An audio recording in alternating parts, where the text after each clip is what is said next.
Graças a Deus, glórias a Deus.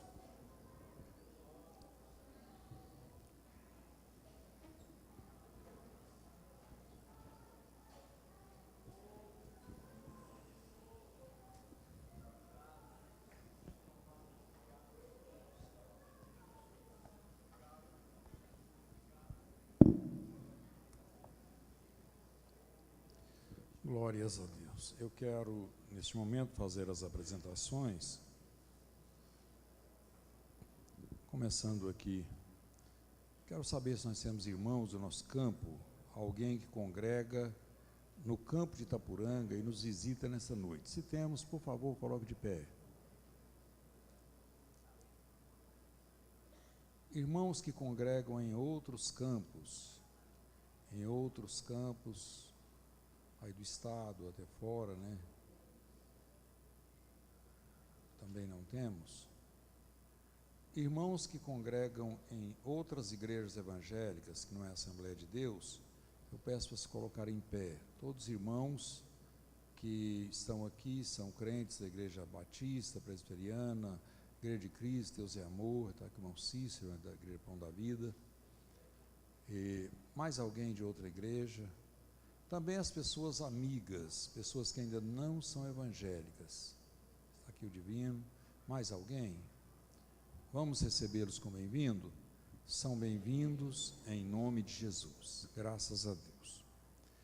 Eu quero apresentar agora os pontos, né, como sempre nós temos feito aqui nas terça-feira. Ali a Vila Odete, irmão Reginaldo, todos os irmãos que vieram da Vila Odete, fiquem de pé. Graças a Deus. Ali os irmãos, Deus abençoe. Podemos assentar. Lá do Alto Refúgio, pastor Valdetino, juntamente com todos os irmãos que vêm lá daquele ponto, por favor. Graças a Deus. Deus abençoe. Lá do Conjunto Fraternidade, pastor Alceu, todos os irmãos lá do Conjunto Fraternidade, fiquem de pé. Aí, Deus abençoe. O Antônio Tereza e os irmãos lá do setor Morada Nova, todos os irmãos que vieram do setor Morada Nova, Deus abençoe. Lá do setor comercial, irmão Ginoir, todos os irmãos que vieram do setor comercial, fiquem de pé. Graças a Deus, estão aí. Lá do setor do Parque Alvorada, Wagner, todos os irmãos lá do Parque Alvorada, coloquem de pé. Aí, Deus abençoe. E lá do setor Veredas, irmão Vardim, todos os demais irmãos que estão aqui lá do setor Veredas, fiquem de pé. Deus abençoe. Vamos dar um bem-vindo a todos. São bem-vindos em nome de Jesus. Graças a Deus.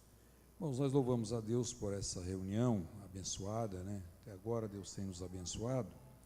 E nós estamos aqui mais uma vez, nesse culto, que nós lemos a Bíblia e estudamos um pouco a palavra de Deus. Faz parte do departamento de ensino da igreja, culto de terça-feira. Dentro da igreja, nós temos hoje o culto de terça-feira e a escola bíblica dominical, os trabalhos que são assim mais direcionados ao ensino. Nós temos agora vamos ter aqui aquele curso básico do Paulo Leivas Macalão, e nós estamos com um número de alunos muito grande, parece que é 64, 65, por aí, né? 69? Você conseguiu mais livro?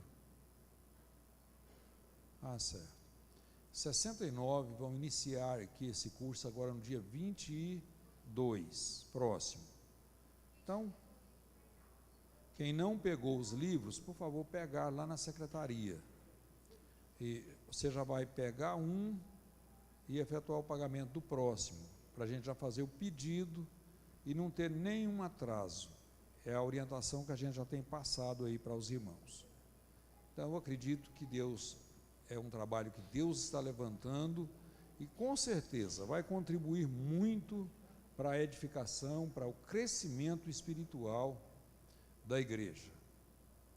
Irmãos, Nós fizemos uma leitura aqui hoje, no capítulo 3 do Evangelho segundo escreveu Mateus.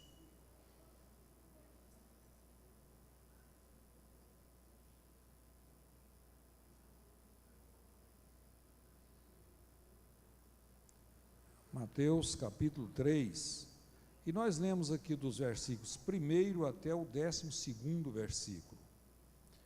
E no versículo de número 11, nós encontramos aqui uma palavra que eu quero repetir aqui a leitura desse versículo.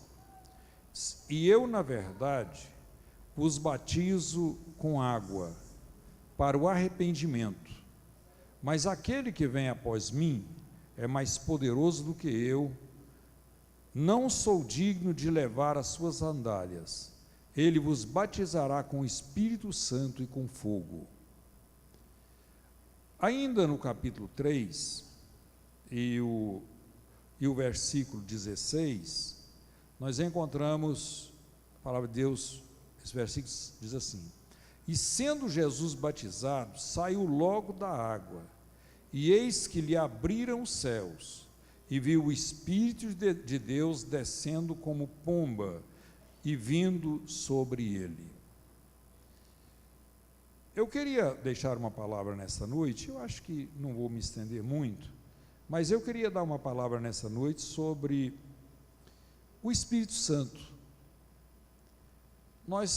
A igreja, hoje, eu acho que nós deveríamos ter alguns assuntos na igreja que deveria ser mais falado, mais ensinado, mais pregado.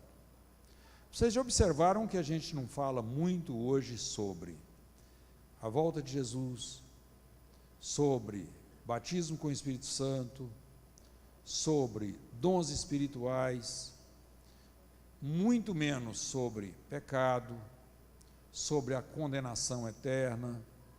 Às vezes são assuntos que a gente não fala muito, mas hoje eu quero deixar uma palavra aqui, assim, como disse aos irmãos, bem simples, bem sucinta, sobre o Espírito Santo de Deus, alguns nomes que é dado ao Espírito Santo e a ação do Espírito Santo, que na realidade, a igreja sem a ação do Espírito Santo, ela perde toda a sua vida.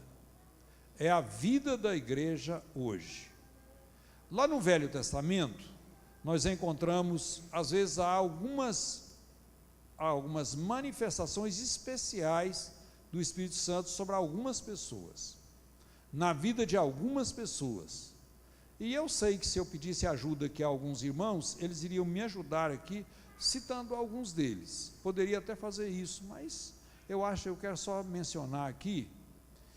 E vocês lembram, por exemplo, na vida de Sansão, na vida de Gideão, especialmente no momento ali daquela batalha, Gideão e seus 300 homens, aquela operação foi uma operação totalmente sobrenatural. Deus preparou homens para a execução da obra, da construção do tabernáculo, e assim Deus preparou, foi uma ação direta do Espírito Santo. Vocês lembram quando Saul foi ungido rei? A Bíblia diz que ali, naquele momento, ele profetizou e foi transformado em outro homem. Foi uma ação direta do Espírito Santo. Davi chegou a orar no Salmo 51, ele disse: não retira de mim o teu Espírito. Então, era um homem cheio do Espírito, mas a gente observa que no Velho Testamento, a operação do Espírito Santo era algo assim mais esporádico. A gente pode observar isso. Agora, no Novo Testamento, há uma diferença, uma mudança muito grande com relação a isso. A igreja, a gente, na ação da igreja, por exemplo, Jesus nasce, prega o Evangelho, anuncia o Evangelho, prepara ali os seus 12 discípulos, que segue-o, e depois há a gente percebe que ali teve outras pessoas que seguiram, às vezes deixavam, mas no dia de Pentecoste, por exemplo, houve uma manifestação sobrenatural do Espírito Santo, e dali para frente vocês observem que a igreja, o Espírito Santo foi a gente dá para entender da seguinte forma: dali para frente, do Pentecoste para frente, é claro que a igreja, Deus age no meio da igreja, Jesus age no meio da igreja, mas quem opera no meio da igreja hoje, na realidade, é o ministério do Espírito Santo de Deus. No Velho Testamento, Deus formou, criou. No Novo Testamento, no início, fundação da igreja, Jesus paga o preço. Agora, hoje, o Espírito Santo opera no meio da igreja, é o Deus presente, é o Deus presente no meio da igreja. Glórias a Deus. E eu queria citar aqui, como disse aos irmãos, aqui alguns nomes. Por exemplo, o Espírito Santo no Novo Testamento, ele é o Espírito da santificação, é o Espírito que opera na santificação do crente. O escritor aos Hebreus, no capítulo 12, versículo 14, ele deixa uma orientação que nós devemos, para ver o Senhor, tem que ser santo. Mas tem outros textos que mostram o Espírito de Deus agindo na santificação da igreja. Então, o crente, não tem um crente que consegue viver uma vida santa sem estar cheio, sem estar em comunhão, sem essa presença gloriosa do Espírito Santo em nossas vidas. O Espírito Santo, ele não é só chamado o Espírito de santificação, o Espírito de vida. Apocalipse capítulo 11, versículo 11, a Bíblia chama o Espírito Santo ali de Espírito de vida, exatamente por essa razão que eu já disse aqui nesta noite. Ele vivifica a igreja. Imagine, irmãos, essa igreja aqui sem o Espírito Santo. Queria que você imaginasse, pensa nessa igreja aqui, você esforçando sozinho, não tendo a ajuda do Espírito Santo, o Espírito Santo não operando na sua vida. Imagine você, essa igreja.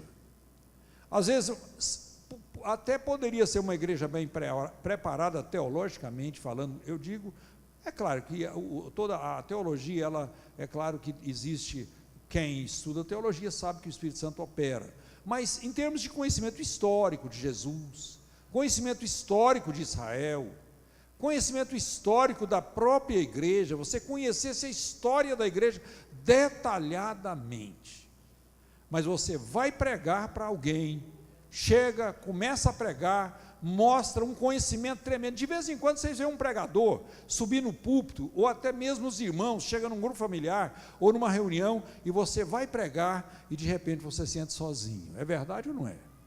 Eu acho que todos que já pregaram aqui, já viveu isso aí na sua vida, essa experiência, e o que é uma experiência não positiva, mas é uma experiência negativa, difícil. Eu lembro ler um livro do pastor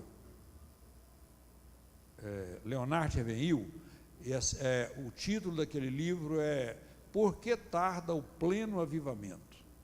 E ele menciona muito com relação à oração, o crente orar, o crente ter unção de Deus, e ele faz uma colocação lá da seguinte forma, fala assim: olha, irmãos, se você me perguntar o que é unção, eu não sei, agora eu sei quando eu estou sem ela, quando eu perco ela eu sei, quando eu estou sozinho, eu sei. Então, irmãos, o Espírito Santo é o Espírito que vivifica a igreja.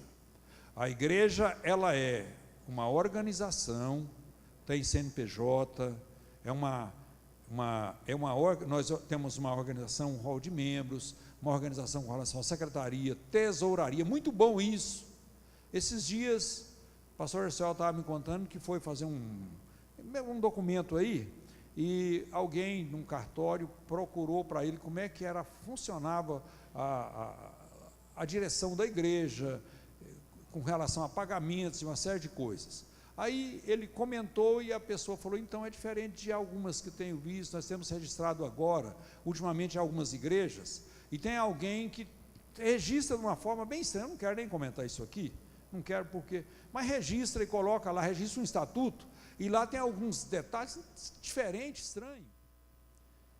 Agora, se ele não tivesse, se a gente não tivesse essa organização, ele não teria como explicar isso lá. Então, claro é que a igreja precisa dessa organização, mas muito mais do que esta organização, a igreja precisa da ação do Espírito Santo de Deus, essa vida do Espírito Santo. Aí ela não é mais uma organização, ela passa a ser um organismo vivo, que anda, que caminha, que fala, que vive, que Deus vive no meio dela, através do Espírito Santo de Deus. E nós precisamos disso, nós dependemos disso. Glórias a Deus, louvado seja o nome do Senhor. Eu tenho alguns testemunhos, irmãos, tem coisa que a gente vê, que é, por exemplo, um tempo desse eu fui lá no Pinheiro, era uma festa, eu não recordo o que era o caráter ali, o quê? Encontro regional, e que tinha uma equipe, tinha uns irmãos ali, e eu vi um testemunho com relação ao pastor Rafael, deve ser isso que você está lembrando, não é? E o pastor Rafael foi o fundador da igreja lá no Morro Preto, foi isso, pastor Antônio? E o fundador da igreja do Pinheiro, também, não foi? Ele pode ter tido a ajuda de alguém, mas foi quem fundou a igreja ali. Aí, e ele ganhou toda essa família Xavier, pastor Vigílio, pastor José, todos, são 12 ou 13 irmãos, todos crentes, já morreu alguns, mas eu acho que não tem nenhum que não é crente, e eles foram ganhos para Jesus lá naquela região, no Morro Preto, pastor Vigílio, que hoje está na Guaraíta. Aí eu vi o irmão Zé Xavier dando um testemunho que eu achei lindo. Eu falei, irmãos, quando o irmão pastor Rafael chegava lá no Morro Preto para pregar, nós ouvíamos ele pregar e falar assim, isso não é um homem não, isso é Deus falando mesmo. Aí eu fico olhando para o pastor Rafael, e olhando a forma simples daquelas pessoas daquela idade, é totalmente simples, mas alguém ouvia ele e falava, Deus está falando. Bom, tem jeito, tem uma explicação isso ali, a não ser uma ação direta do Espírito Santo de Deus. E se a gente olhar para trás com relação à igreja, o andamento da igreja, ela tem testemunhos dessa natureza, desse jeito, muitos, vários. Eu lembro de um, irmãos, ali em Anápolis, que apareceram ali um grupo de crentes, alguém fundou uma igreja, Assembleia de Deus, numa vila da cidade de Anápolis. A primeira parece que foi a fundação da igreja lá. Acho que foi Anápolis mesmo. A possibilidade de uma terremoto sem Goiânia, mas eu acho que essa história é de Anápolis. E aí um vizinho reclamou que esse povo orava alto, fazia um certo barulho. E levou isso ao conhecimento de uma autoridade. E ele mandou um dos seus subordinados ir para lá para averiguar o que estava acontecendo naquela reunião, naquele agrupamento de pessoas. Um policial, alguém assim. E ele foi.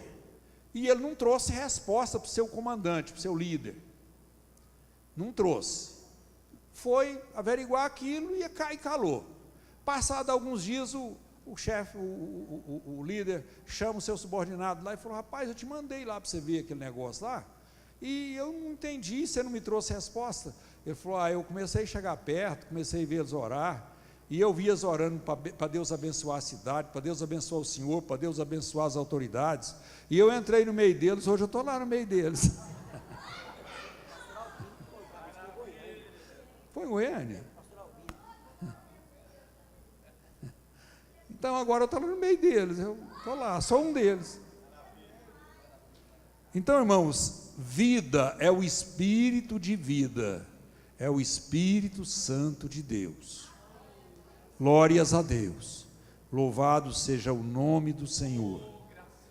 E aqui no campo de Itapuranga, né, quantas operações de Deus tão grandes a gente já ouviu falar, ouviu o relato, e isso aqui é o resultado disso, irmãos. A nossa vida aqui, hoje, é resultado disso, desse povo que andou a pé. Eles andaram a pé, de bicicleta. Pega o João Pereira, por exemplo, pastor João Pereira, e pega umas histórias dele andando de bicicleta por aí, dando assistência, andando a gente vai ouvir muita coisa assim. Então, operação de Deus, operação do Espírito de Deus, esse Espírito de vida. Por isso ele é o Espírito de vida, como diz lá em Apocalipse, capítulo 11, versículo 11. Eu acabei de ler um versículo que chama aqui o Espírito de Deus. Então, esse Espírito, ele desceu sobre Jesus no momento do batismo, o Espírito de Deus. Eu li aqui em Mateus, esse Espírito Santo, operando, e ele desceu ali sobre Jesus. E vocês lembram que um dia, Jesus abriu o livro, leu um texto de Isaías, e falou: hoje está cumprindo essa palavra. E o texto falava exatamente sobre o Espírito Santo na vida dele, de Jesus. E o Espírito Santo operou. Jesus, ele sendo Filho de Deus, vocês analisem o Espírito de Deus descendo sobre ele. Ele sendo Filho de Deus, ele não menosprezou. O Espírito de Deus agiu, e esse Espírito não é outra coisa senão o Espírito Santo, agiu na vida dele. Glórias a Deus, louvado seja o nome do Senhor. Espírito de poder, Efésios capítulo 3, versículo 13, se você ler capítulo 1 de Atos, versículo 8, quando existe aquela promessa ali, capítulo 20, sobre virtude, vai descer sobre. Então, é uma promessa de Deus com relação à ação, à descida do Espírito Santo. Então, é o Espírito de poder. Irmãos, nenhum crente, tem gente que fala assim: o fulano é um crente poderoso. Irmãos, quem já viu um crente poderoso? Um crente poderoso não existe. Mas o crente, ele não tem nenhum poder nele em si, mas ele estando cheio do Espírito Santo, não tem poder das trevas, não tem demônio que para na frente dele. Ele manda e o demônio tem que sair mesmo. E aqui tem muitos irmãos que já passaram experiências assim: mandar e o demônio sair, dá uma ordem em nome de Jesus e o demônio sai. Glórias a Deus, porque o Espírito Santo que habita nele é o Espírito de poder. E não é só com relação a expulsar demônio, não. O crente cheio do Espírito Santo, ele vence o mundo, ele vence o pecado, ele vence as tentações, porque o Espírito de Deus, o Espírito Santo está na vida dele. Glórias a Deus, louvado seja o nome de nosso Senhor e Salvador Jesus Cristo. Você acredita nas promessas de Deus? Claro que você acredita. E o Espírito Santo, em Efésios capítulo 1, versículo 13 e 14, ele é chamado o Espírito da promessa. Glórias a Deus. Então, é o penhor da nossa salvação, é a garantia da nossa salvação. É a garantia. O Espírito Santo, em Atos capítulo 16, versículo 7, chamado o Espírito de Jesus. Em Romanos capítulo 8, versículos 9 a 16, ele é chamado Espírito de Cristo. Em João 14 e 17, ele é chamado Espírito de verdade. Em João 14, 16 a 26, ele é chamado do Consolador. E em Romanos 8, 26, ele é chamado, ou nós entendemos, podemos subentender ali que ele é o espírito de intercessão, porque ele ora, ele intercede. Irmãos, quantas vezes nós não temos palavras para orar, mas gememos, e eu acredito que Deus ouve e entende os gemidos, porque o Espírito Santo transforma esses gemidos. Eu acredito até que o Espírito Santo transforma isso aí na presença de Deus, coloca na presença de Deus, que é exatamente com relação àquilo que nós necessitamos. Às vezes nós gememos, não conseguimos, não tem conta, não dá. Eu acho que todos aqui já passaram por isso. Momentos que você não consegue orar, mas o Espírito de Deus ora por você. Você dobra os joelhos. Eu fico preocupado quando eu vejo um crente falar assim: eu não dou conta de orar mais do que 5 minutos, porque acaba o assunto. Irmãos, pode acabar o assunto, mas continue com os joelhos dobrados. Continue. De vez em quando vem uma frase, vem alguma coisa e você fala, e o Espírito Santo vai te fazendo lembrar daquilo que você necessita para orar, vai intercedendo por você, com certeza. Deus vai operando, né? Com certeza Deus opera. Louvado seja o nome do Senhor. Eu estava lendo um texto hoje e fiquei com vontade de, nessa palavra, em meio a esse desejo de falar um pouquinho aqui sobre o Espírito Santo, eu fiquei com vontade de falar sobre esse texto. E, na realidade, a gente sempre ouve alguém aplicar esse texto numa pregação evangelística, ou até no momento de um apelo, sempre é muito repetido isso aí. Mas eu queria fazer, eu andei até rápido aqui, porque eu prometi aos irmãos não me deter muito, e também eu queria chegar aqui, queria falar sobre isso aqui nessa noite. É no capítulo 16 de João, a partir do versículo de número 8, que diz assim: e quando ele vier,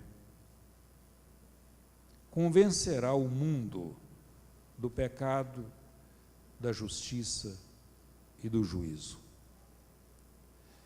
Irmãos, quando Jesus pronunciou esta palavra, ele estava falando exatamente com relação ao Espírito Santo. E aí eu quero chamar a atenção dos irmãos da seguinte forma: nós sempre aplicamos isso quando vamos pregar, e a gente aplica assim, porque o Espírito Santo é o que convence o homem do pecado, da justiça e do juízo. Agora, aqui na Bíblia Corrigida diz que o Espírito Santo convence o mundo. Quando a gente coloca aqui, se a gente direcionar ou fixar isso aqui com relação ao mundo, aí os irmãos vão falar: eu estou fora desse contexto, estou fora dessa realidade. Mas eu hoje inculquei com isso aqui, e eu acho que não estamos. O Espírito Santo é que convence o homem. Eu quero tirar essa palavra mundo aí e colocar aquela que eu coloquei primeiro aqui. O homem, nós, cada um de nós, convence o mundo, mas também convence o crente, com relação ao pecado, à justiça e o juízo.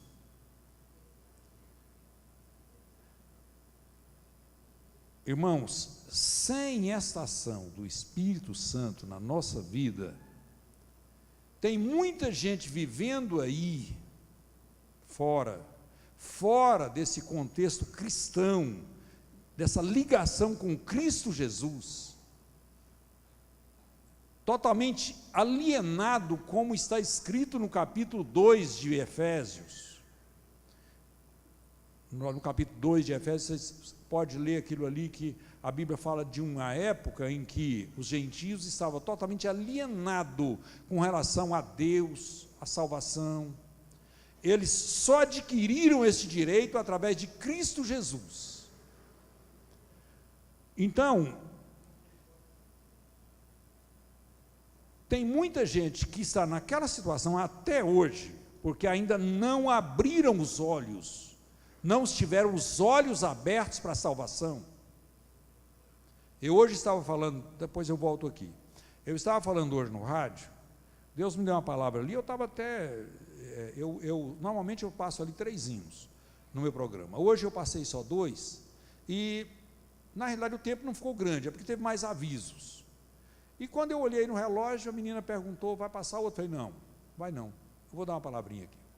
E eu não tinha nem preparado, corrido muito de manhã, mas eu abri a Bíblia no capítulo 12 do Evangelho segundo escreveu João, versículo 8, quando Jesus disse assim, eu sou a luz do mundo, e quem me segue não andará em trevas. E Deus me deu uma palavra ali, aquela palavra do momento, e eu comecei a analisar o seguinte, irmãos, se a gente pedir o porteiro para apagar a lâmpada da igreja, eu não preciso fazer isso, vocês estão muito acostumados com o escuro, porque o tanto tem faltado energia esses dias, já dá para acostumar mesmo. Tem faltado energia demais esses dias. E eu queria perguntar para os irmãos aqui, eu queria que você fizesse exatamente o que eu disse hoje, mais ou menos o que eu disse lá. Queria que você fizesse uma análise do valor desta luz, é quando ela apaga. Aí você percebe o valor que ela tem. A gente está aqui, está tranquilo, é possível que, eu acho que é quase, eu acho que eu posso quase que assegurar que nessa noite, você teve tanto assunto para orar, que você não agradeceu a Deus por essa luz aqui, ó, hoje.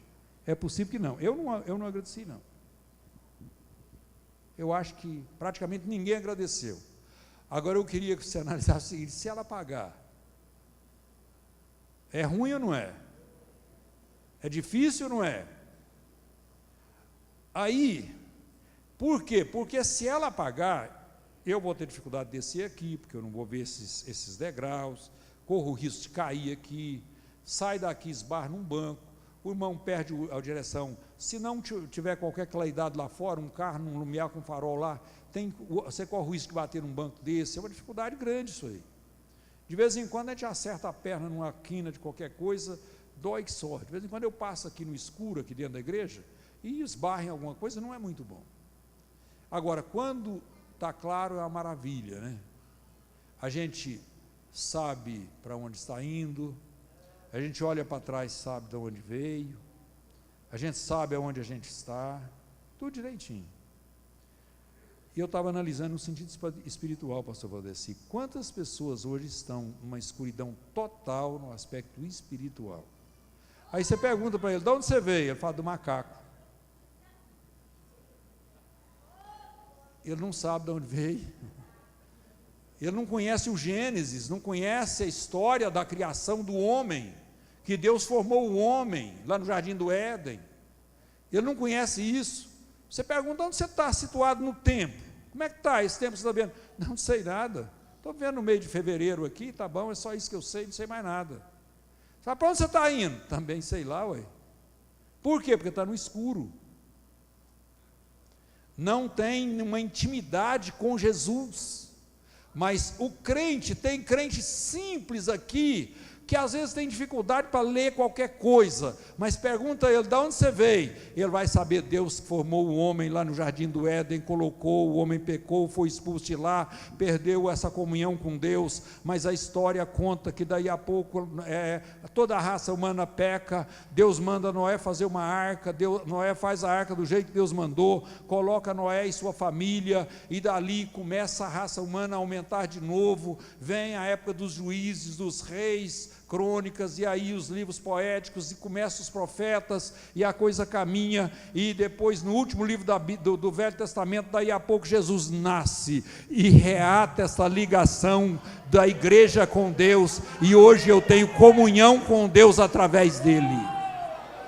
E aí pergunta, para onde você está indo? Ele disse, eu estou indo para o céu, porque a Bíblia me garante isso, me assegura isso.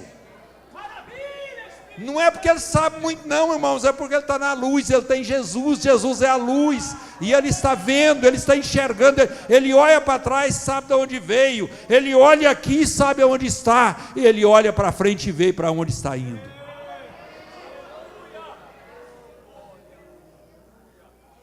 É a única diferença, não é porque ele estudou, sabe muito não, é porque ele tem Jesus que é a luz. No claro aqui eu não esbarro em nada. Eu olho para trás, sei que eu vim da porta ali, entrei por aqui, eu vou sair, vou andar, eu ando para um lado, ando para outro, eu sei, me situar aqui direitinho. Por quê? Porque tem luz. Estou falando aqui no sentido físico, mas no sentido espiritual, também eu sei onde eu estou. Eu sei que nós estamos vivendo um momento que antecede a volta de Jesus. Eu sei que eu estou vivendo um momento que o amor está esfriando, mas Deus está preservando uma igreja. Tem uma igreja aqui que está preservada por Ele, segura por Ele. Ele está segurando essa igreja com as mãos poderosas, e eu sei também que as portas do inferno não vão prevalecer contra ela. Glórias a Deus. Louvado seja o nome de nosso Senhor e Salvador Jesus Cristo.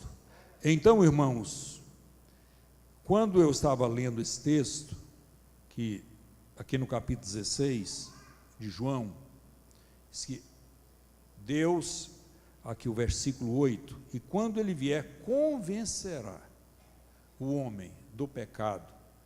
Então, eu estava falando sobre o Espírito Santo. Quem é esse que convencerá?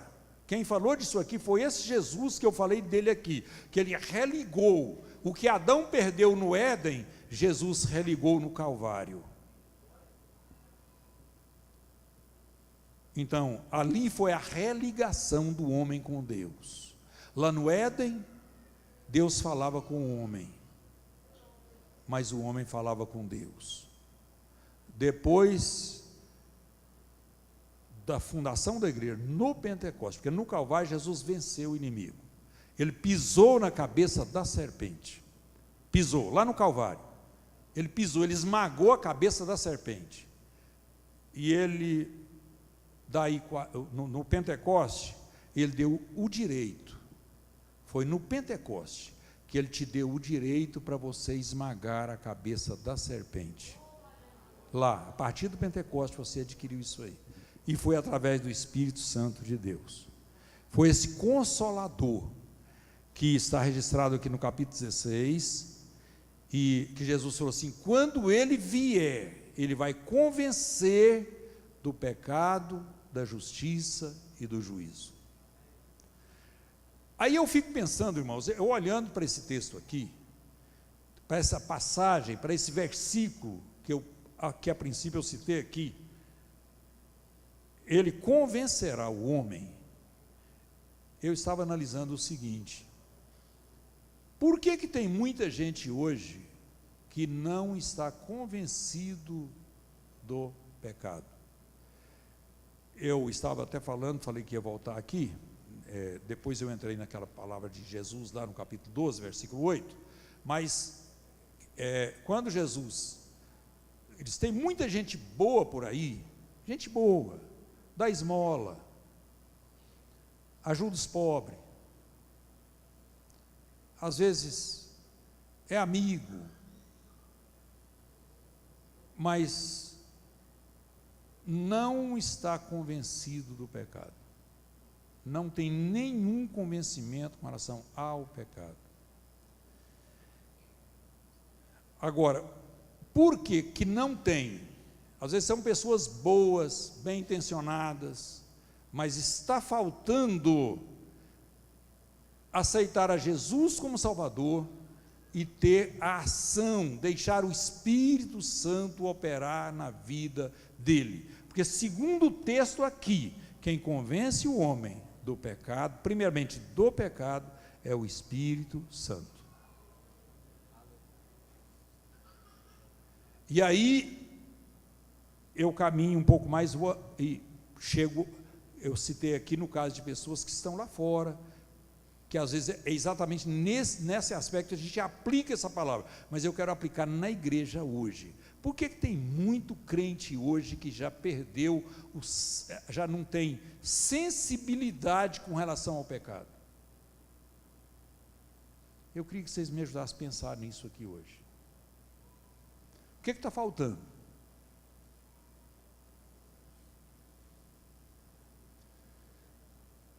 Já não tem um convencimento do pecado.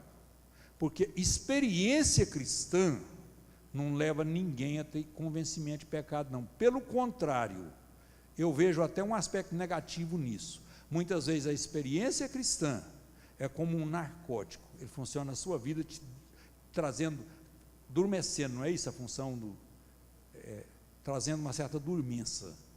Aí você perde a sensibilidade. Quem está dormente, perde a sensibilidade. E às vezes a experiência te leva a perder essa sensibilidade com relação ao pecado. Aquilo que era pecado não é mais. Aquilo que te trazia temor não traz mais. Por quê? Porque você adquiriu uma certa experiência e distanciou daquele que te convence. É aqui que eu quero chegar. Está faltando uma ação direta do Espírito Santo na vida do homem. No dia que a igreja voltar para o Espírito Santo, para encher, para estar cheia do Espírito, nós vamos ter mais temor do pecado. Vamos ter mais cuidado com relação ao pecado. Vamos procurar distanciar mais do pecado. Isso aí não é esforço humano, não. Está faltando a presença do Espírito Santo, é ser cheio do Espírito Santo. Glórias a Deus. Louvado seja o nome do Senhor. Então, e quando o homem é convencido do pecado, primeira coisa que diz aqui o versículo, ele é convencido do pecado. Segundo, ele é convencido da justiça. Justiça de quem? Ele vai ver Deus, a justiça de Deus. Irmãos, justiça é alguma coisa interessante. Justiça é a gente estar agindo, alguém que age em conformidade com o direito. Alguém que dá a cada um aquilo que é seu. E isso aí é exatamente a característica de Deus, a justiça de Deus. O homem, quando ele primeiro é convencido do pecado, segundo lugar, ele vê a justiça de Deus. Quando o homem não está muito convencido do pecado, ele quer que todo mundo seja justo em volta dele. Mas quando ele é convencido do pecado, ele olha a justiça de Deus. Quando ele não é muito convencido do pecado, ele começa a comparar ele com os outros, e às vezes se considerar melhor do que os outros. Mas quando ele ele é convencido do pecado, ele olha a justiça de Deus, e ele vê a distância dele, da vida que ele leva da justiça de Deus. Um dia eu estava ouvindo um pastor pregar, e ele falou uma palavra que eu nunca esqueci. Ele falou assim: irmãos, tem muito crente que quer subir na balança um com o outro. Eu te aconselho a subir na balança com Deus. Sobe de um lado e põe Deus do outro. Você vai ver a distância que você está. Quanta coisa Então, primeiro, o Espírito Santo convence o homem do pecado. Segundo, da justiça. Terceiro, do juízo. Aonde há pecado, existe a ação de Deus com justiça, e depois o juízo, é julgamento. Juízo fala de julgamento, é uma sequência. Pecado, justiça e juízo. Eu acho que, se a gente meditar com relação a isso, nós vamos sair daqui nesta noite com muita vontade de estar cheio do Espírito Santo. Espírito Santo, quem sabe você vai até fazer uma oração hoje assim: Espírito Santo, o Senhor me convence do pecado. Eu quero estar convencido dos meus pecados. Quero que o Senhor me mostre os meus pecados. Eu quero que o Senhor me mostre aquilo que eu estou errado, aquilo que eu tenho que mudar, naquilo que eu tenho que melhorar. Então, eu queria que você analisasse com relação a isso nesta noite. Irmãos, quando o homem é convencido do pecado, isso gera no coração dele uma tristeza segundo Deus. Leia 2 Coríntios capítulo 7, versículo 10. Até eu vou ler, porque eu estou com o microfone na mão, com a Bíblia aqui fácil. Quer ver? 2 Coríntios capítulo 7, o versículo 10, diz assim: Porque a tristeza, segundo Deus, opera arrependimento para a salvação, da qual ninguém se arrepende. Gerar arrependimento, um arrependimento no qual ninguém se arrepende. Se arrepende de quê? De ter arrependido.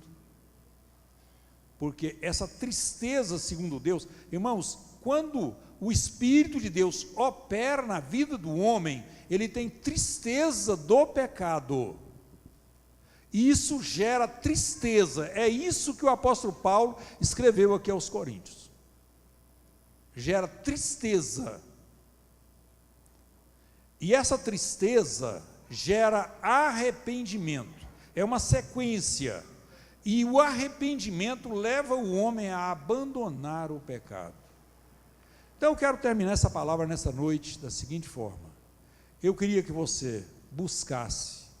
Vamos orar buscando presença do Espírito Santo na nossa vida, para sermos convencidos do pecado. Quando esse Espírito de Deus me convence, ele fala comigo, falou: Odilon, você está errado nisso aqui, ó. Você errou naquilo ali, você falou uma coisa que não devia, você agiu de uma forma que não devia. Aí eu vou ouvir o Espírito de Deus, ele me convenceu, aí gerou uma tristeza. Quem é que gosta de errar aqui, irmãos? Tem alguém que gosta? Eu fico olhando, irmãos, por exemplo, quando alguém, um motorista, esbarra um carro numa outra coisa, num outro carro, em qualquer outra coisa, significa que ele errou a rota, a freada, o golpe de vista, alguma coisa. Eu pergunto para esses motoristas que estão aqui: tem um trem mais ruim do que relar um carro, bater um carro, encostar um carro? É ruim. Pecar é muito pior do que isso. Eu pergunto para essas irmãs que cozinham: o dia que você erra o tempero do arroz, é bom, irmã? É triste, é horrível. Pecar é muito pior do que isso. E isso aí gera tristeza. Você chega em casa, o marido chega em casa, a mulher fala: hoje eu errei, e o arroz queimou. Aí ela está contrariada, está triste. Por quê? Porque errou. Cometeu um erro. E assim eu estou citando simplesmente alguns exemplos. Irmãos, o crente precisa lamentar os seus erros. É a tristeza. E quando isso acontece, se o Espírito de Deus operar na sua vida, ele vai gerar essa tristeza que está escrita aqui em 2 Coríntios, capítulo 10, capítulo 7, versículo 10, né? Que eu citei isso, exatamente. Essa tristeza. E essa tristeza traz o verdadeiro arrependimento. E o verdadeiro arrependimento traz uma mudança de atitude. E é exatamente que isso Deus quer para a sua igreja, para o seu povo. É uma mudança de atitude, é uma melhora. Eu não estou aqui. Nós hoje vivemos uma época, eu sei que os irmãos já viveram mais tempo, lembra de uma época que a igreja era observada, fiscalizada por alguns obreiros. Esses dias eu estava conversando com um irmão antigo, e é daqui de Itapuranga. Aí ele me falou assim: irmão, quando eu congregava aqui, eu acho que foi lá para os anos 60, tinha o fulano, aí ele citou quem? Essa pessoa era encarregado de me seguir, de me vigiar. Agora hoje não tem mais isso. Por exemplo, agora, pastor Eli, tem quantos alunos estão aqui para Itaberaí, para Rubiataba, para Goiânia, para a faculdade ali, para aquele colégio ali, o deputado, e para todos. Agora, como é que não fica um obreiro seguindo cada pessoa dessa? Não tem jeito, tem muito crente, graças a Deus, acabou isso aí. O que tem que acontecer? Temor de Deus, convencimento do Espírito Santo, o Espírito Santo convencer esse povo do pecado. Esse procedimento aqui é pecado, está errado. Aí eu me coloco aqui errado, olhando para a justiça de Deus, porque o Espírito Santo também me convence, me mostra a justiça de Deus. Aí daí eu vejo, eu errado, um Deus justo, que julga, não levado por amizades. Não adianta tentar ludibriar a Deus, não adianta tentar bajular a Deus. Teve um moço um dia que chegou perto de Jesus e falou: bom mestre, o que eu faço para me herdar a vida eterna? Tem muito irmão, tem muitos líderes, que quando alguém chega e chama ele de bom, já me dou tudo, já resolveu o problema. Pode falar o que quiser depois, já está bom, está ótimo. Não, tem gente que quando quer conseguir a sua, chega e bajula e pronta. Agora, com Jesus era totalmente diferente. E Jesus é Deus. Com Deus é diferente, Deus é justo. Não adianta essas amizades, essa bajulação. Deus não deixa ser levado por isso. Então, aí quando o Espírito Santo convence do pecado, ele convence da justiça de Deus, e depois ele convence o homem que ele tem que passar por um julgamento. Ele convencerá do pecado, da justiça e do juízo. Glórias a Deus. É isso que eu quero que você saia daqui pensando hoje. Não é te colocar medo, não, senhores. É te colocar mais perto de Deus. Não é te colocar triste, essa tristeza segundo o mundo, porque se você sequenciar a leitura do versículo que eu citei aqui, que eu li só o princípio dele, o versículo 10 do capítulo 7 de 2 Coríntios, ele começa assim, que aquela tristeza segundo Deus gera o arrependimento, do qual ninguém se arrepende. Não arrepende de quê? Do arrependimento. Agora, a tristeza segundo o mundo gera morte. Então, não é essa tristeza segundo o mundo que eu citei aqui, é essa tristeza que gera arrependimento e comunhão com Deus. E a comunhão com Deus, não existe nada. Quem já viveu um momento de comunhão com Deus, ele não troca isso por nada, porque não tem nada que paga uma comunhão com Deus, e você sabe disso. E o nosso desejo é que todos nós vamos sair daqui nessa noite, exatamente buscando essa presença de Deus. Então, irmão, eu queria que você entendesse o seguinte hoje: às vezes não é só aquela luta sua contra o pecado. Lute para chegar, para ser cheio do Espírito Santo de Deus. Quando você estiver cheio do Espírito, você vai vencer o pecado, ou o próprio Espírito de Deus na sua vida já é um prenúncio de vitória com relação ao pecado. Um crente cheio do Espírito Santo é o José lá no Egito, que a mulher do Potifar tentou agarrá-lo, e ele deixou até a roupa, mas saiu ileso. Ali é a figura, ali é o exemplo de um homem que estava cheio de Deus. E hoje ainda tem crente que consegue fugir dessas lutas, se ele estiver cheio do Espírito Santo de Deus. Não adianta ele falar que é santo, não adianta ele falar que é melhor, não adianta ele falar, se ele não estiver em comunhão, cheio do Espírito, ele é presa fácil do inimigo. Mas quando ele está cheio do Espírito, ele é convencido do pecado, convencido da justiça e do juízo, e assim ele vai vencendo, com certeza, é de vitória em vitória, e isso é o que Deus quer para a sua igreja, uma igreja inteiramente vitoriosa. Que Deus abençoe, que o Espírito Santo de Deus, esse Espírito que eu procurei falar nele aqui nessa noite, ele nos ensine mais. Falar do Espírito Santo é tão bom, parece que a coisa é fácil, parece que a coisa é tão gostoso, né? Tão maravilhoso. Então, vamos buscar essa realidade nas nossas vidas, graças a Deus. Eu quero pedir os diáconos, diaconisas, para tirar a oferta do culto de hoje, que normalmente é repassada aí para alguém que precisa, né? Então eu quero pedir eles que peguem aqui o material e tirem essa oferta, enquanto nós vamos dar os avisos. Irmãos, amanhã, quarta-feira, culto de oração na direção da equipe Atalaias de Cristo. Quinta-feira, ensaios. Sexta-feira, grupos familiares. Sábado, a reunião com os professores da Escola Bíblica Dominical. E no domingo de manhã, a Escola Bíblica Dominical e... Foi achado? Sim. E domingo de manhã, a Escola Bíblica Dominical e domingo à noite, culto na direção das irmãs.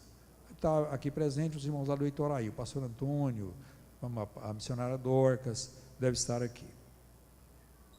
Então, vai estar cooperando aqui na igreja. E toda a igreja aqui, vamos estar aqui reunidos, cultuando o nome do Senhor. Todos os dias, a oração a partir das 5 horas e das 8 às 9, a oração na direção das irmãs, e das 3 às 4, a oração missionária. Quem tem aí seus dízimos, suas ofertas, procure a tesouraria da igreja. Deus tem nos abençoado, né? Graças a Deus. E continue orando aí pela obra de Deus.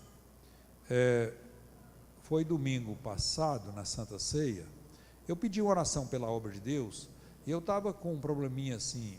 Às vezes, se eu contar aqui, vocês não vão achar nem tão grande assim. Mas para mim era complicado. Eu estava, assim, preocupado com uma situação e pedi oração para alguém que estava enfermo. Mas vocês lembram que eu pedi oração pela obra de Deus. E quando eu pedi oração pela obra de Deus, não citei o quê, assim especificamente. Porque nós temos aí a construção, que você precisa mesmo.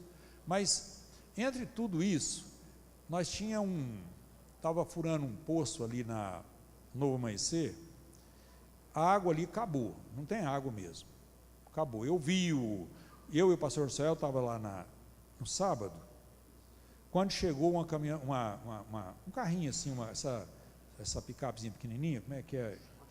Chevinha, com 12 latão de água, esses latões de leite, 50 litros, 600 litros de água para lavar a igreja, para tirar a poeira que eles tinham sujado para furar no poço. Mas, porque tentou um, não deu certo, aí tentou um outro.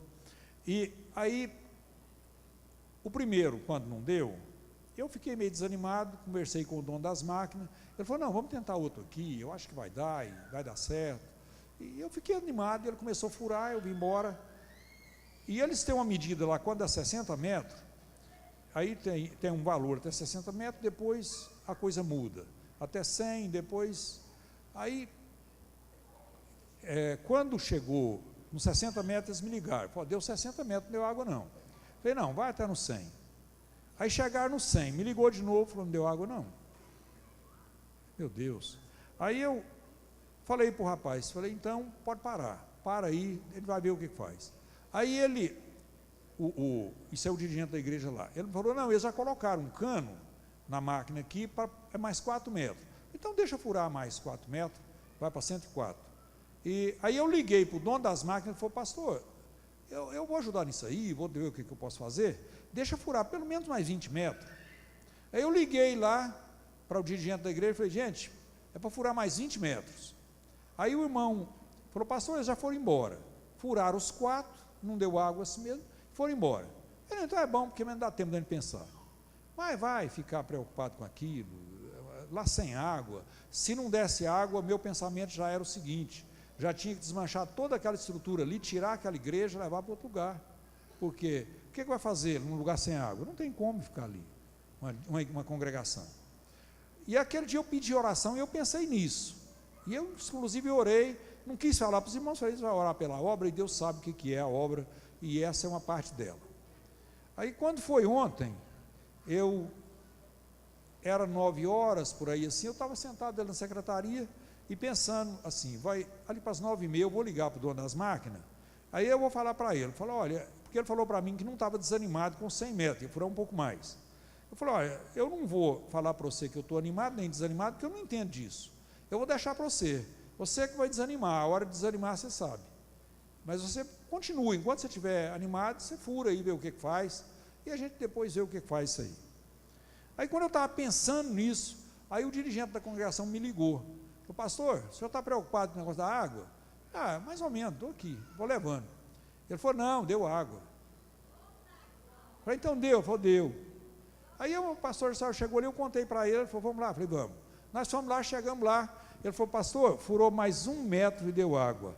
Agora, por que não deu essa água no sábado, para o menino ficar preocupado esse final de semana? Furou 104, deu com 105. Então, irmãos, e a obra ainda continua, a obra de Deus, né? Aí organizaram, foi uma alegria muito grande para os irmãos lá, e segundo o cálculo deles, vai dar 1.500 litros por hora, que é o suficiente para a congregação, com sobra lá, vai ficar muito bom. É uma coisa cara, mas muito bom. Agora eu vou contar para os irmãos, agora nós estamos furando um aqui na igreja, viu? Na igreja nova, porque ali nós temos que jogar uma água lá em cima nela, e a água da Saneago tem uma certa dificuldade para ir. Aí a ideia, sem o poço, era a seguinte, fazer um depósito de água da Saneago embaixo, colocar uma bomba para jogar em cima.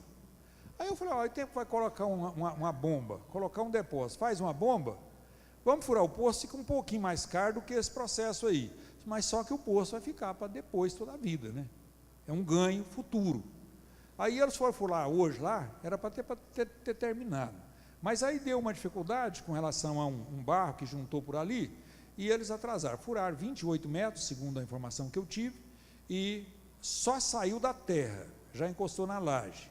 Então amanhã já vai começar na laje. Aí 6 horas para dar água, irmãos. Aí hoje eu já vou pedir direto, né? Todo mundo orar aí para Deus abençoar, que amanhã E eu falei para eles lá, falei, gente, não quero água funda igual a de lá, não, é para ser mais raso um pouco, viu? Eu se vocês arrasam esse trem aí. Claro que a vontade deles é essa, que seja pouco também, fura pouco. Mas Deus sabe, né? Irmãos, tem um cartão de membro aqui, é Leandro da Cruz Silva. Esse cartão foi encontrado ali. E mais um aviso aqui, pastor Odilon, o João Paulo pediu para avisar do mutirão no sábado para limpeza lá da igreja. Ele não veio por motivo de enfermidade. Deus abençoe. Então, irmão João Paulo, ele está pedindo para os irmãos ajudarem ali no sábado, uma limpeza que já vai começar ali na igreja. Então, Deus abençoe a todos. E domingo, o pastor Céu está informando que domingo também vai continuar essa limpeza. E sábado depois do almoço, não precisa vir antes, não, pode ser depois do almoço, né? Vamos colocar em pé. E se você tem razão para agradecer a Deus, hoje, agradeça a Deus. E vamos apresentar essa obra aí, porque na realidade está assim cansativo, tem muita coisa para ser feita, muita coisa mesmo. A gente está no momento aí já tem algum tempo que eu tenho falado para os irmãos, estou chegando num momento assim difícil na construção. Na realidade, mas eu pensava assim, com 2 meses eu passo esse período mais difícil. Pelo contrário, está só aumentando, só aumentando. Eu não sei até que dia não, está só dificultando um pouco mais. Mas, por outro lado, eu vejo a mão de Deus operando também. Tenho visto a mão de Deus ali de uma forma tremenda. É só milagre mesmo. O que Deus tem feito ali, ou nesse trabalho, nessa direção toda aí com relação a essa construção, eu vejo só o milagre de Deus mesmo. E eu acredito que Ele vai continuar fazendo, mas nós precisamos da oração da igreja. Vamos agradecer a Deus. Senhor nosso Deus, nosso Pai, eu quero te louvar, te adorar, te agradecer nesta noite, meu Pai, por essa reunião que o Senhor tem nos proporcionado, pela vida de cada um dos teus filhos, meu Deus. Pai, abençoe, meu Pai, essa construção, abençoe, Pai Santo, todos nos mínimos detalhes, ali aquele poço, abençoe a vida da tua igreja, dos teus servos. Pai, nós temos te pedido, tudo isso é para a honra e glória do teu nome. Leve em paz a tua igreja, guarde debaixo das tuas potentes e poderosas mãos. Pai, abençoe a esposa do pastor Bento, irmã Maria, sê com ela ali, usa aqueles médicos, ou a oração daqueles que estão orando, ó Pai, para a restauração da saúde da tua filha, como de outras pessoas, de outros irmãos que também estão enfermos, meu Deus. Visita essas vidas, ó Pai. Nós te pedimos em nome de Jesus, que a graça de nosso Senhor e Salvador Jesus Cristo, que o amor de Deus nosso Pai, e que a comunhão do Espírito Santo seja com todos vós, não só hoje, mas para todos sempre. Amém. Deus abençoe. Está terminado em nome de Jesus.